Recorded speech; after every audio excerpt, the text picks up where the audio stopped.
续来看这件同一个地点2个月来是小连续发生集体闯红灯的事件。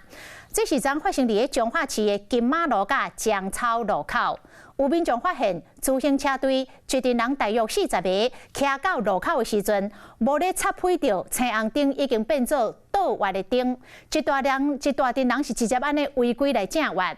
讲2个月前，同这个单位另外一队的自行车队嘛是伫这个所在集体违规来闯红灯。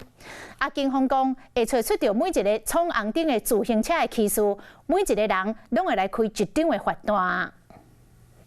脚踏车小队伫路口正弯，淹过看一个真同方向其他的车，看到灯号一个变直行，也是正弯的车拢停落来，剩倒弯的车伫行尔，这脚踏车佫伫正弯。第10铺红色第10铺。加算算差不多有10台违规正弯，这是彰化市金马路甲江草路路口，有民众看到讲，这车队集体违规正弯已经毋是头一摆啊。机车都没有动啊，前面的机车都没有动啊。2个月前嘛，脚踏车队伫遮集体违规弄红灯，而且有40个人。即摆又搁发生这款代志，在地人真不满。我到2个出头月吧，无到3个月啦。之前牵拖讲啥物咧做路，妨碍交通，因咧疏散人群，即摆也无啊。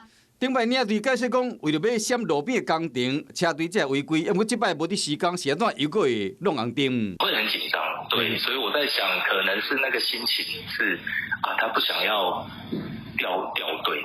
不过违规是事实，警方讲违规的人拢会开单。这个部分我们会针对每一部的这个脚踏车他个人的一个违规行为会来做这个举发。除了将每一个违规的人拢找出来开罚单以外，警方嘛强调讲会甲领队以及主办单位联络，加强宣导。毕竟车队一摆出去有几10台，若集体违规，真危险。